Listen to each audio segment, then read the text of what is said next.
नमस्कार दोस्तों, मैं हूँ ललिता और मैं आपको एक गरीब व्यक्ति की कहानी सुनाने जा रही हूँ। तो एक गरीब व्यक्ति रहता है, वो घूमता फिरता एक राजा की राजधानी तरफ पहुँच जाता है।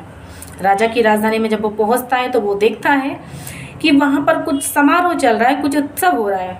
लोगों से पूछता है कि ये क्या हो रहा है। लोग उसे बताते हैं कि यहाँ पर हस्ती पट बंधन चल रहा है। गरीब व्यक्ति पूछता है कि ये क्या होता है, इसमें क्या करना होता है।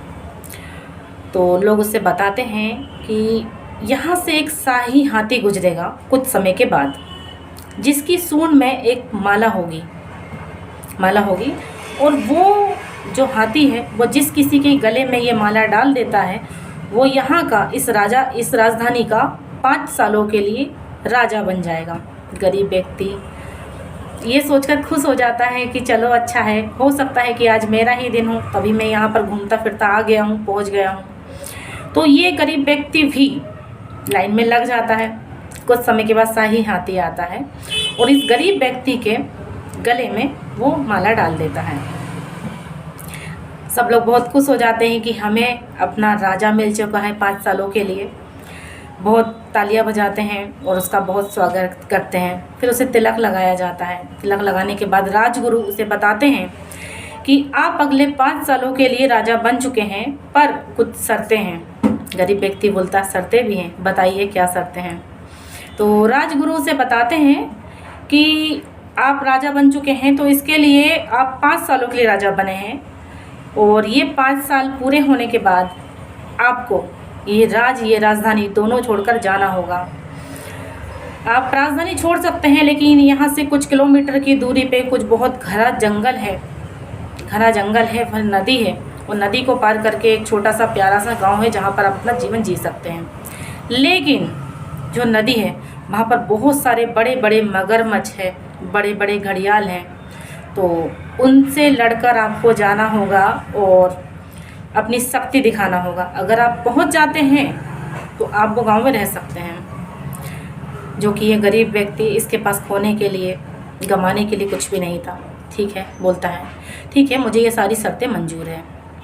अगले 5 सालों के लिए राजा बन जाता है और फिर अपनी प्रजा के साथ बहुत खुश रहता है, सबकी बहुत केयर करता है, बहुत परवाह करता है, जिससे लोगों का ये फेवरेट बन जाता है।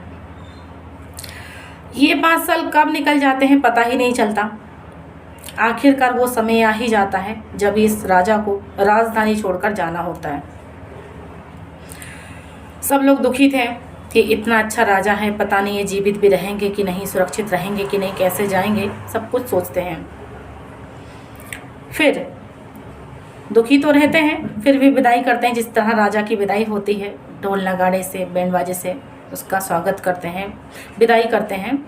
और जब विदाई करते हैं तो राजा भी खुशी खुशी सबको से विदाई लेकर नदी को पार करने लगता है, क्योंकि राजा ने पिछले 5 सालों में उस नदी पर एक लकड़ी का पुल बनवा दिया था। तो इस कहानी में ये कहानी जो है एक राजा की या फिर एक नदी की नहीं है, ये कहानी हमारी और आपकी है।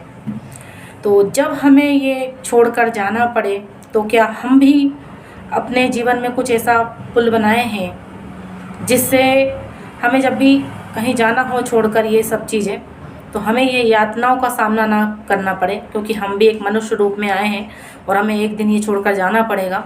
तो हमारे पास भी कुछ ऐसा होना चाहिए जिससे हमें ये यातनाएं ना सहना पड़े, दुख ना झेलना पड़े।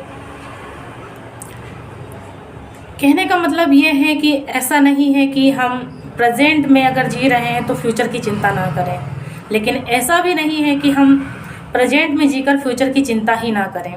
जिस तरह ये गरीब व्यक्ति ने प्रेजेंट में जीने के लिए फ्यूचर के बारे में भी सोचा और एक लकड़ी का पुल तैयार कर दिया है, जिससे जब भी उसे जाना हो छोड़कर ये राजा की राजधानी, तो वो अपना जीवन सुरक्षित तरीके से जी सकें। तो राजा की तरह हम भी अपने जीवन में कुछ ऐसा करना चाहिए, जब हमें छोड़ के जाना हो तो हमारे पास भी ऐसा पुल हो जिस पे हम सुरक्षित जा सकें। धन्यवाद।